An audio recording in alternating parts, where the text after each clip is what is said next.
అనిర్వేద శ్రియో మూలం. నిర్వేదమును పొందకుండా సంతోషముగా మనసుని నిలబెట్టగలిగిన వాడెవరో, అనుకూల ప్రతికూలములను లెక్కలోకి పెట్టుకోకుండా దృష్టిని కేవలము ఏ కార్యమును సాధించాలనుకుంటున్నాడో దాని మీదే పెట్టిన వాడెవరో, మనసుని ఎప్పుడూ సంతోషముగా ఉంచగలిగిన వాడెవరో, అది ఏ సమస్త సౌఖ్యములకు హేతువు, కార్య సాధనకు హేతు అదే. అనిర్వేద శ్రియో మూలం, అనిర్వేద పరం సుఖం. అనిర్వేదో హి సతతం సర్వార్థేషు ప్రవర్తక. సమస్తమైన విషయములను సాధించుటకు లోకమునందున్న ఏకైక మార్గము మనసును సంతోషముగా నిలబెట్టుట ఒక్కటే. అలా నిలబెట్టలేనివాడు, ఏ కారణమునకైనా అనుకూలము ప్రతికూలము అన్న రెండు విషయములను దృష్టిలో పెట్టుకుని నిలబడిపోయేవాడు కార్యసాధకుడు కాలేడు.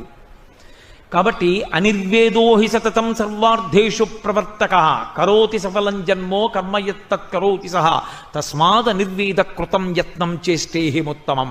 కాబట్టి నేను ఈ నిర్వేదాన్ని విడిచిపెడతాను, పరమ సంతోషంతో నిలబడతాను. మళ్ళీ మనసుని పూర్వస్థితి ఎందుంచి మళ్ళీ వెతుకుతాను లంకని. మళ్ళీ వెతికారు. ఇంత వెతికిన మహానుభావుడు సీతమ్మ కనపడలేదని ఆత్మహత్య చేసుకుంటాడు. హస్తాదానో ముఖాదానో నియతో వృక్షమూలిక వానప్రస్థో గమిష్యామి హదృష్వా జనకాత్మజాం. చేతిలో పడితే తింటాను, లేకపోతే లేదు, ఇక్కడే ప్రాయోపవేశం చేస్తానన్నారు. మనసు అటువంటి స్థితి యందు నిలబెట్టి లక్ష్య సాధన చేసేటటువంటి గురి కలిగిన మహాపురుషులు, అటువంటి భగవద్భక్తి తత్పరులు ఎప్పుడైనా చిన్న వైక్లభ్యాన్ని పొందినా మళ్ళీ పరమేశ్వరుడే రక్ష చేస్తాడు. వెంటనే ఆయనకు ఒక ఆలోచన వచ్చింది. అసలు ఆత్మహత్య చేసుకు చచ్చిపోతాననేటటువంటి ఆలోచనే దోషభూయిష్టం. కాబట్టి జీవన్ భద్రాణి పశ్యతి, చచ్చిపోతే ఏమొచ్చింది? కాబట్టి నేను మరణించకుండా నేను బ్రతికే ఉంటాను. బ్రతికి ఉండి సంతోషంగా మళ్ళీ నేను పూర్వపూలికతో నిలబడితే జీవన్ భద్రాణి పశ్యతి, మంగళములను చూడగలను. ఇప్పుడు మళ్ళీ పుంజుకున్నారు. మీకు తెలుసు, తర్వాత సీతమ్మ తల్లి దర్శనం చెయ్యగలిగారు మహానుభావుడు. ఆవిడ అనుగ్రహంతో చెయ్యగలిగారు. కాబట్టి మనిషి నిలబడడం అన్నది చాలా ప్రధానం. ఆ ఉత్సాహమును కాని మనసు కోల్పోయిందా, సంతోషమును కాని కోల్పోయిందా, లక్ష్యమునందు దృష్టి పెట్టగలిగిన స్థితి కాని పోయిందా, ఇక వాడేదీ సాధించలేడు. అందుకే కిష్కింధకాండలో లక్ష్మణస్వామి రామచంద్రమూర్తితో ఒక మాట అంటారు. రాముడు ఒకానొక నాడు విశేషమైన శోకానికి గురైపోయాడు. ఎంత గురైపోయాడంటే ఇక సీతమ్మ కనపడదు. లక్ష్మణ, నా శరీరం పడిపోతుంది, నువ్వు వెళ్ళిపోయి ఇంటికి అన్నాడు. అప్పుడు లక్ష్మణస్వామి ఒక మాట చెప్పారు. ఉత్సాహో బలవాన్నార్యా నాస్తుత్యాహత్పరం బలం స్వోత్సాహస్యాస్తి లోకేస్మిన్ నకించిదపి దుర్లభం. అన్నయ్య, ఉత్సాహమును ఉంచుకున్నవాడెవరో, మనసును సంతోషముతో నిలబెట్టి లక్ష్యము వైపుకి నడిచిన వాడెవరో వాడు సాధించగలడు. మనసు ఎప్పుడు విచలితమైపోతుందంటే రెండు కారణముల చేత పడిపోతుంది. ఒకటి శోకము భయము. శోకము భయము అక్క చెల్లెళ్ళు. రెండవది అసంతృప్తి. ఎక్కడ అసంతృప్తి ఉందో అక్కడ ఇక మనసు లక్ష్యము వేటికి వెళ్ళలేదు.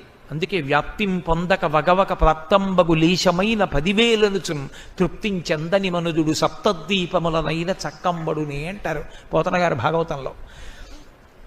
ఉన్నదానితో సంతోషంగా ఉండగలగడం, లక్ష్యమును సాధించుట యందు దృష్టి పెట్టి అనుకూల ప్రతికూలములను విడిచిపెట్టి లక్ష్య సాధన యందు నడవగలగడం, ఇది సంతోషం. అది లేనినాడు దుఃఖం. అది లేకపోవడమే దుఃఖము. కిం దుఃఖం? అసంతోషం. నాకొక్కటి చెప్పండి. దుఃఖము అన్న మాటకు అర్థం అసంతోషం అంటే ఏమండి, మరి కలిసి వచ్చినప్పుడు సంతోషంగా ఉండదా అని మీరు నన్ను అడగచ్చు. అప్పుడు అది సంతోషమే కదా. అది అప్పుడు ఎందుకు సంతోషం కాకుండా పోయింది అంటే, మీకు ఏది కలిసి వచ్చింది అది మీ దగ్గర ఉంది అని మీరు సంతోషపడిపోతున్నారో దానికి ఒక క్రీనీడ ఉంటుంది. నేనింత ప్రేమించే వస్తువు, నేనింత ఇష్టపడే వస్తువు, ఇది నా చెయ్యి జారిపోతుందేమోనన్న బెంగ మీకు ఎప్పుడూ ఉంటుంది. అభద్రత దాన్ని అనుసరించి ఉంటుంది. అది చెట్టు కొమ్మ సూర్యుడికి అడ్డొచ్చి తప్పుకున్నట్టు. అది ఉందన్న ప్రీతి, అది ఎక్కడ జారిపోతుందోనన్న బెంగ. రెండూ ఏకకాలమునందు ఉంటాయి. ఎక్కడ ప్రీతి అప్రీతి, అనుకూలత ప్రతికూలత ఈ రెండూ మనసు మీద ప్రభావం చూపిస్తూ ఉన్నాయో అంతకాలము వాడు లక్ష్యమును సాధించలేడు. అనుకూలము ప్రతికూలము రెండు లేవు, లక్ష్యమును సాధించుట ఒక్కటే, అంతే. అలా వెళ్ళగలిగిన వాడెవరో, ఇక అనుకూల ప్రతికూలములకు లొంగకుండా ఉండగలిగిన వాడెవరో వాడే లక్ష్యమును సాధించగలడు. మీరు అందుకే చూడండి, కేవలము లక్ష్యమును సాధించుట యందు అనుకూలత ప్రతికూలత విడిచిపెట్టి వెళ్ళగలిగినటువంటి వాళ్ళని కొంతమందిని తయారు చేస్తుంటుంది ప్రభుత్వం. మీరు మొన్న చదివి ఉంటారు. వాళ్ళు గాలి, నీరు, నిప్పు, ఎండ, ప్రాణాలు, భయం ఏముండవు, లక్ష్య సాధన ఒక్కటే, అంతే. అటువంటి దృష్టి కలిగినటువంటి వ్యక్తి లక్ష్యమును సాధించగలడు. శరీర బలం కాదు, మనసు సంతోషముతో నిలబడింది. సంతోషం అంటే అనుకూల ప్రతికూలములకు అది చూడదు. అసలు ఇంకా యథార్థంగా మాట్లాడితే మనమందరం ఏది అనుకూలం అనుకుంటున్నామో అది వాళ్ళు అనుకూలం అనుకోరు. మనమందరం ఏది ప్రతికూలం అనుకుంటున్నామో అది వాళ్ళు ప్రతికూలం అనుకోరు. వాడు దాన్ని కూడా అనుకూలంగానే భావన చేస్తాడు. అది సంతోషంతో నిలబెట్టడం అన్న మాటకు అర్థం. నాకు ఇది చెప్తున్నప్పుడు ఒక విషయం జ్ఞాపకానికి వస్తుంది. అబ్దుల్ కలాం గారు భారత రాష్ట్రపతిగా ఉన్నప్పుడు వికలాంగులకు, అంటే శరీరావయవములు సరిగా లేనటువంటి వాళ్ళకి అంతర్జాతీయ స్థాయిలో క్రీడలు నిర్వహించారు. అటువంటి వాళ్ళందరూ ఆటలు ఆడుతుంటే ఒక 1000 మంది పిల్లల్ని రాష్ట్రపతి భవన్కి పిలిపించారు కలాం గారు. 1000 మంది పిల్లలు వచ్చారు. వస్తే ఆయన లోపల ఉన్నారు రాష్ట్రపతి భవన్లో. 1000 మంది పిల్లలు వచ్చారండి, అందరూ వికలాంగులు. మీరు వాళ్ళని ఉద్దేశించి 2 మంచి మాటలు చెప్పాలి అన్నారు. వెంటనే ఆయన ఆలోచించారు, ఆ పిల్లలను ఉద్దేశించి నేను మాట్లాడడం అంటే ఏం మాట్లాడాలి? అయ్యో పాపం మీకు వికలాంగులు, మీకు కాళ్ళు లేవు, చేతులు లేవు అని కాదు కదా మాట్లాడవలసింది. వాళ్ళు ఉత్సాహపడేటట్టు మాట్లాడాలి. అంటే ఇప్పుడు వాళ్ళకి ఏ శరీర దౌర్బల్యం ఉన్నదో దానిని వారు మనోబలంతో అధిగమించగలిగినట్టు మాట్లాడగలగాలి కాదు. ఆయన వెంటనే ఒక పద్యాన్ని రచన చేశారు. నేను మీకు తెలుగులో దాన్ని చెప్తాను. ఆయన బయటికి వచ్చి కాగితం తీసుకుని ఆ పద్యం చదివారు పిల్లలను ఉద్దేశించి. అందులో ఆయన అన్నారు, మీలో చాలామందికి శరీరావయవములు సరిగా లేవు, కానీ మనందరం పరమేశ్వరుని బిడ్డలం. మీకు అవయవములు, కొంతమందికి ఉండవలసిన అవయవములు ఉండవలసిన రీతిలో మీలో అందరికీ ఉండకపోవచ్చు. సామాన్య మనుష్యునికి ఏ అవయవములు ఉంటాయో అందులో ఒక్కొక్క అవయవము మీలో ఒక్కొక్కరికి ఒక్కొక్కటి లోపం. ఒకడికి కాలు లేదు, ఒకడికి చెయ్యి లేదు అలా. కానీ మీ అందరికీ ఉన్నది మాత్రం ఒకటి ఉంది. అదే వజ్ర సదృశమైన మనస్సు, మొక్కవోని మనస్సు, నిరుత్సాహమును పొందని మనస్సు, ఎప్పుడూ సంతోషముతో ఉండగలిగిన మనస్సు. మీ మనస్సుకి ఆలంబనము కూడా ఒకటి ఉంది. ఏమిటో తెలుసా? అనుకూలముగా కాని ప్రతికూలముగా కాని ఉండగలిగిన పరమేశ్వరుడు అనుకూలమై మీకున్నాడు, కాబట్టి మీకు బెంగలేదు అన్నారు.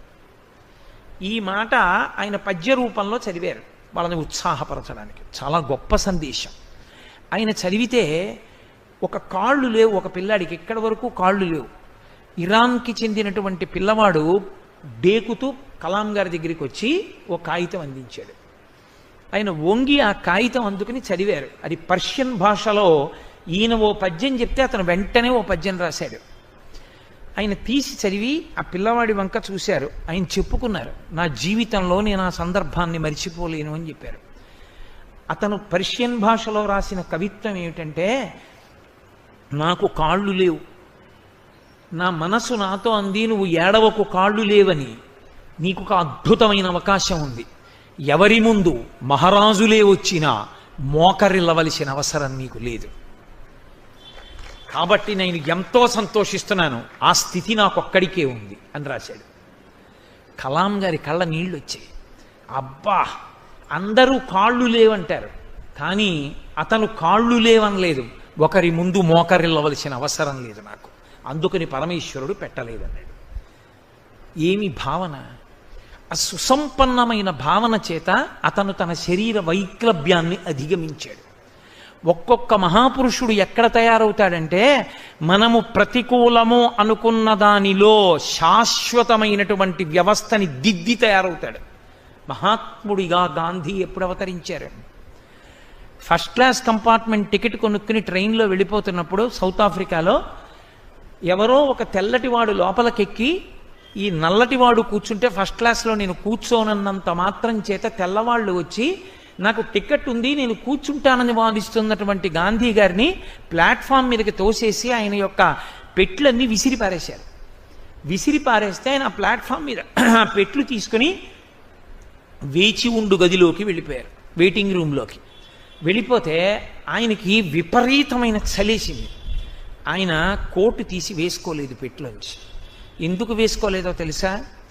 ఇవాళ నాకు చలేస్తే నేను పెట్టి తీసి కోటు వేసుకుంటాను, కానీ కోటు వేసుకుంటున్నప్పుడు కూడా నన్ను అవమానకరంగా మాట్లాడేవాళ్ళు ఉండొచ్చు. ఇప్పుడు శాశ్వతంగా ఈ సమస్యకు ఒక పరిష్కారము లభించాలి. అందరూ ఏది నాకు అవమానము జరిగినది అనుకుంటున్నారో అందులోంచే ఒక కొత్త శకం ప్రారంభం కావాలన్నారు. అంతే. ఆయన సత్యాగ్రహ సిద్ధాంతం, అహింసా పోరాటం అక్కడ ప్రారంభమయ్యాయి. ఇప్పటికీ దక్షిణాఫ్రికాలో ఆ రైల్వే స్టేషన్లో ఒక బోర్డు ఉంటుందిట. ఇక్కడే మహాత్మా గాంధీ ఆఫ్ ఇండియా వెళ్ళిపోతున్నప్పుడు ఆయన లగేజ్ని ఫస్ట్ క్లాస్ టికెట్ ఉన్నా విసిరేశారు అని వెయిటింగ్ రూమ్ వైపు బాణం గుర్తు పెట్టి ఇక్కడే గాంధీజీ కూర్చుని ఆలోచించి వర్ణ వివక్షకి వ్యతిరేకంగా పోరాటం ప్రారంభించారు. ఇక్కడ నుంచే వర్ణ వివక్షకి వ్యతిరేక పోరాటం ప్రారంభమై అందరూ ఒక్కటే అన్న సిద్ధాంతం ప్రారంభమై భారతదేశపు దాస్య శృంఖలాలు తెగిపోయే అహింసాత్మకమైన సహాయ నిరాకరణోద్యమంతో కూడుకున్నటువంటి భారత స్వాతంత్ర సంగ్రామం ప్రారంభం కావడానికి ఇక్కడే బీజములు పడ్డాయని బోర్డు ఉంటుందిట. అంటే మనం అనుకూలము కాదు, అవమానింపబడ్డాడన్న చోట ఒక మహాత్ముడు ఆవిర్భవించాడు. ఒక కాళ్ళు లేవు అని మనం అనుకున్నటువంటి చోట ఒక మహాత్ముడు, ఒక పిల్లవాడి యొక్క మనసులో అటువంటి ఆలోచన ఉద్భవించింది. వాడికి కాళ్ళు లేకపోవడం కాదు, కాళ్ళు ఉండి పిరికి మనసున్నవాడి కన్నా కాళ్ళు లేకపోయినా కొన్ని రెట్ల బలమైన మనస్సు ఉంది. వాడు మహాత్ముడు కాగలడు. ఎవడి మనసా సంతోషముతో ప్రహృష్టముగా నిలబడగలదో వాడు మాత్రమే మహాత్ముడవుతాడు తప్ప అందరూ మహాత్ములు కాలేరు. కాబట్టి దుఃఖమనగా ఏమి అంటే అనుకూలము ప్రతికూలము అన్నదానికి లొంగిపోవుట. లక్ష్యమునందు మనసు నిలబెట్టినటువంటి వాడికి అనుకూలము ప్రతికూలము రెండు మాటలు లేవు. మోక్షగుండం విశ్వేశ్వరయ్య గారి గురించి తెలియని వాళ్ళు ఉండరు. మహానుభావుడు. భారతదేశంలో సాంకేతిక రంగమునందు ఒక మహర్షి సదృశుడు. అటువంటి మోక్షగుండం విశ్వేశ్వరయ్య గారి చరిత్ర మీరు ఎప్పుడన్నా చదివితే తెల్లబోతారు. 13వ ఏట తండ్రి చనిపోయారు. ఆయనకి ఈ సాంకేతిక విద్య ఇంజనీరింగ్ చదువుకోవాలి అని కోరిక. మైసూరులో మేనమామ గారి ఇంటికి వెళ్ళారు. చదువుకోవడానికి, స్కూల్లో చదువుకోవడానికి కూడా డబ్బులు లేవు. చదువుకోవాలి అంతే ఆయన లక్ష్యం. ఆ లక్ష్యం కోసం మోక్షగుండం విశ్వేశ్వరయ్య గారు పడినటువంటి శ్రమ చదివితే అసలు ఇలా ఎలా చేశారనిపిస్తుంది. ప్రతిరోజు తన ఇంటి నుంచి 10 మైళ్ళ దూరం నడిచి ఒక మంత్రి గారి ఇంటికి వెళ్ళి వాళ్ళ పిల్లలకి ట్యూషన్ చెప్పేవారు. మళ్ళీ 10 మైళ్ళు నడిచి ఇంటికి వచ్చేవారు. 20 మైళ్ళు అంటే దగ్గరగా 25 కిలోమీటర్ల కన్నా ఎక్కువ. అంటే రోజుకి 25 కిలోమీటర్లు నడిచి ఒక పిల్లవాడు, ఇంకా హై స్కూల్ చదువు కూడా చదువుకోని పిల్లవాడు 25 కిలోమీటర్లు ప్రతిరోజు నడిచి మంత్రి గారి పిల్లలకి పాఠం చెప్పి డబ్బు సంపాదించి ఆ డబ్బుతో స్కూల్లో చదువుకుని కష్టపడి తెచ్చుకున్నటువంటి స్కాలర్షిప్తో పూణే ఇంజనీరింగ్ కాలేజ్లో చదువుకుని ప్రపంచ ప్రఖ్యాతమైనటువంటి గోల్డ్ మెడల్ సంపాదించారు. మోక్షగుండం విశ్వేశ్వరయ్య గారు సంపాదించారు అనకండి. ఆయన సంపాదించడంలో లక్ష్యం మీద నిలబడినటువంటి ఆయన దృష్టి అనుకూలము ప్రతికూలము అన్న రెండిటిని విడిచిపెట్టి లక్ష్యమును సాధించుట యందు మనసు ఎప్పుడూ అదే ప్రహృష్టతతో నిలబడిపోయిందంతే. అదే సంతోషం. నేను ఆ లక్ష్యం వైపుకు అడుగులు వేస్తున్న ప్రతి అడుగు రోజు 20 మైళ్ళు నడిచొచ్చినా నేను చదువుకోవడానికి డబ్బు వస్తుంది. ఇప్పుడు నేను చదువుకోగలను. 20 మైళ్ళు నడిచిన పిల్లవాడికి తండ్రి లేడు, తల్లి దగ్గర లేదు, మేనమామ ఇల్లు, పేదరికం, తినడానికి సరియైన తిండి లేదు. ఎంత కష్టపడ్డాడో. నాకు పేరు చెప్పడం ఇష్టం లేదు. ఇప్పటికే హైదరాబాద్లో ఉన్నారు, మా గోపాలకృష్ణ గారికి తెలుసు బాగా. ఆయన ఇంజనీరింగ్ చదువుకోవాలని కోరిక. ఓసారి ఇంజనీరింగ్ సీట్ వస్తే డబ్బు లేక వదిలేశాడు. రెండవసారి ఇంజనీరింగ్ సీట్ వస్తే అన్నయ్య వదినా పడుకుంటే బయట చిన్న వరండా ఉండేది. నాకు మీరు అన్నం పెట్టినా పెట్టకపోయినా వరండాలో పడుకోవడానికి అవకాశం ఇవ్వండి, ఇంజనీరింగ్ చదువుకుంటానని అడిగాడు. ఉన్నదే ముగ్గురం తిందాన్రా అన్నాడు మహానుభావుడు. వరండాలో పడుకునేవారు. ఒకప్పుడు ఆయన ఇంజనీరింగ్ ఫస్ట్ ఇయర్ చదువుకుంటుంటే స్కూల్లో సర్క్యులర్ వచ్చింది. ఆయనకి సంతోషం, నేను ఇంజనీరింగ్ చదువుకుంటున్నానని. అంత కష్టపడి చదువుకున్నాడు. రేపు ల్యాబొరేటరీ ఉంది, అందరూ బూట్లు వేసుకు రావాలి, ఫలానా రకం షూ వేసుకోవాలి అని. ఎక్కడ కొనుక్కుంటాడు బూట్లు? ప్రిన్సిపాల్ గారి రూమ్ దగ్గరికి వెళ్ళి బయట నించున్నాడు. 6:30 అయిపోయింది, 7 అయిపోయింది, 7:30 అయిపోయింది. వరంగల్ ఇంజనీరింగ్ కాలేజీలో చదువుకున్నాడు ఆయన. 7:30 అయిపోయిన తర్వాత లోపల అందరితో మాట్లాడి ప్రిన్సిపాల్ గారు బయటికి వచ్చారు. బయటకు వచ్చి పిల్లాడిని చూసి ఓయ్ అని పేరు ఉచ్చరించి ఆ పిల్లవాడిని అన్నారు, ఏమి ఇక్కడి నుంచున్నావు రాత్రి 7:30 అయినా? అతను, అయ్యా మీరు షూస్ కొనుక్కోమన్నారు రేపటి నుంచి అని వలవల ఏడిచేశాడు. ఆయనకి అర్థమైంది. నీకు డబ్బు లేదా అని అడిగారు. లేదు, అన్నయ్య దగ్గర నేను వరండాలో పడుకుని చదువుకుంటున్నాను అన్నారు. రా కారిక్కు అని షూ కొనిచ్చి పిల్లవాడు హాస్టల్లో అన్నం తినడానికి ఏర్పాటు చేశారు. అదే పిల్లవాడు తరువాతి కాలంలో ఇంజనీరింగ్లో పట్టభద్రుడై ఎనలేని ఖ్యాతి సంపాదించి అదే వరంగల్ ఇంజనీరింగ్ కాలేజీకి చాలా గొప్ప స్థాయిని మార్చి ఉన్నత స్థాయి ఇవ్వవలసి వచ్చినప్పుడు కేంద్ర ప్రభుత్వం తరపున కాలేజీలో ఉన్నటువంటి పరికరాల్ని పరిశీలించడానికి వెళ్ళినటువంటి కమిటీలో మెంబర్గా వెళ్ళాడు ఆయన. అదే కాలేజీ ముందు కారు దిగితే పూలదండ వేసి ప్రిన్సిపాల్ గారు లోపలికి తీసుకెళ్తున్నప్పుడు, గురువుగారు నా కన్నుల వెంట అశ్రుధారలు కారాయండి అని నా దగ్గర కూర్చుని ఒకనాడు చెప్పాడు. లక్ష్యశుద్ధి, నేనిది సాధించాలి. కష్టమా సుఖమా ఒకనాడు నేను అనుకున్నది అవుతాను, అప్పటి వరకు నేను ఇలా కష్టపడవలసింది అంతే. సాన పెడితే కానీ వజ్రానికి కాంతి రాదు, పుటం పెడితే కానీ బంగారానికి మెరుపు రాదు. కర్ర లోపల అగ్ని ఉంటుంది, కర్రని కర్రతో రాపాడిస్తే కానీ నిప్పు పైకి పుట్టదు. నీరు భూమిలో ఉంటుంది, భూమిని తవ్వితే తప్ప జలపడదు. లక్ష్యమునందు శుద్ధి లేనివాడు మనసు అనుకూలమో ప్రతికూలమో అని ఆగిపోయినవాడు కార్యమును సాధించలేడు. ఎక్కడ మనసు సంతోషముతో నిలబడుతుందో వాడికి సుఖదుఖములు లేవు.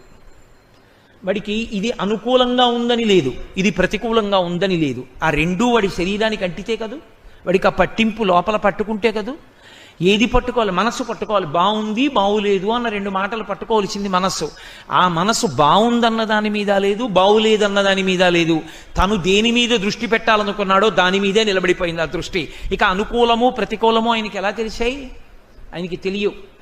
ఆత్మని తెలుసుకోవాలనుకున్నటువంటి భగవాన్ రమణులు అరుణాచలం పాతాళలింగం దగ్గర కూర్చుని తపస్సు చేస్తుంటే తేళ్లు జెర్రులు తొడల కింద పట్టి కురికేస్తే మాంసపు ముక్కలు ఉడిపోయి నెత్తురు కారి అట్టలు కట్టింది. ఆయనకి తెలియలేదు.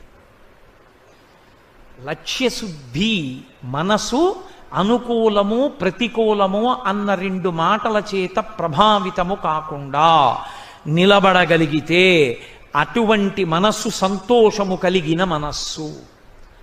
అటువంటి మనస్సు సాధించలేదు అన్నది లేదు. అలా కాకుండా ప్రతి చిన్న విషయంలో మనసు యొక్క అనుకూలత, మనసు యొక్క ప్రతికూలత, ఈ రెండిటి దగ్గర ఆగిపోయేటటువంటి స్వభావం ఉన్నవాడు లక్ష్యములు పెద్ద పెద్దవి నోటితో చెప్పగలడేమో కానీ వాడు మాత్రము జీవితంలో ఆ లక్ష్యములు సాధించలేడు. తెల్లవారుజామున 4 గంటలకు అలారం పెడతాడు. 4 గంటలకి లేస్తాను, 4 నుంచి 7 వరకు 3 గంటలు చదివేస్తాను, 3 గంటలంటే గంటకి 25 పేజీలు చెప్పిన 75 పేజీలు చదువుతానంటాడు. అలారం కొట్టినప్పుడు దాన్ని ఇలా నొక్కేసి పడుకుని నిద్రపోయి 8 లేస్తాడు. ఎలా సాధిస్తాడు లక్ష్యం? 4 గంటలకి నిద్ర లేవలేని వాడు లక్ష్యాన్ని సాధిస్తాడా? 4 గంటలకి అలారం కొడితే ఉలిక్కిపడి లేచి తన కార్యాన్ని ప్రారంభించిన వాడు, వాడికి ఇంకా నిద్రపోదామని శరీరం కోరినా వెంటనే ఉత్సాహంతో లేచి మొహం కడుక్కుని కూర్చున్నవాడున్నాడే వాడు కార్యమును సాధిస్తాడు. మహాత్ములు ఎవ్వరూ ఒక రాత్రికి రాత్రి తయారైన వారు కారు. మహాత్ముల జీవితాలు ఇవి పూల పాన్పులు కావు. ఎంతో కష్టపడితే, ఎంతో నలుగుడు పడితే వాళ్ళు మాత్రమే మహాత్ములు కాగలరు. లేనివారు మహాత్ములు కాలేరు. ఓర్చగలగాలి. ఓర్చడంలో ఏదో కష్టపడిపోతున్నానన్న భావన కాకుండా నీ లక్ష్యమేదో ఆ లక్ష్యమునందు నువ్వు నడుస్తున్నప్పుడు నీకు దానిలో మనసు ప్రహృష్టమై ఉండగలగాలి. అలా ఉండగలిగితే నీవు నీ లక్ష్యమును సాధించగలవు. నీకు సుఖము దుఃఖము అన్న రెండు లేవు. అలా కానంత కాలము అది దుఃఖమే. అనుకూలంగా ఉన్నా దుఃఖమే, ఎందుకంటే అది ఎక్కడ పోతుందో అని బెంగ. ప్రతికూలంగా ఉన్నా భయమే, ఎందుకంటే దానికి వాడు తట్టుకోలేడు. కాబట్టి దుఃఖం ఏది? కిం దుఃఖం? అసంతోష. సంతోషముగా ఉండలేకపోవడమే దుఃఖము. ఇది శంకరాచార్యుల వారి యొక్క ప్రతిపాదన. ఈ ప్రతిపాదన అర్థం చేసుకున్న నాడు వ్యక్తి మనసుకి తాను లొంగడం కాదు, ఆగి వెనక్కి తిరిగి చూసి మనసుకి శిక్షణ ఇవ్వగలిగిన స్థితికి వస్తాడు. నోర్మోయ్, లక్ష్యమును సాధించవలసిందే. వ్యాపారస్తుడు తనకు అత్యంత ప్రీతిపాత్రమైన ధనాన్ని తీసి పెట్టుబడి పెట్టి వ్యాపారం చేసి డబ్బు సంపాదిస్తాడు. నీకత్యంత ప్రీతిపాత్రమైన శరీరము ఖేదపడుతున్నా పరమేశ్వరుణ్ణి చేరడానికి నువ్వు ఖేదం అనుభవించవలసిందే. ఇందులో అనుకూలము ప్రతికూలము రెండు మాటలు కుదరవు.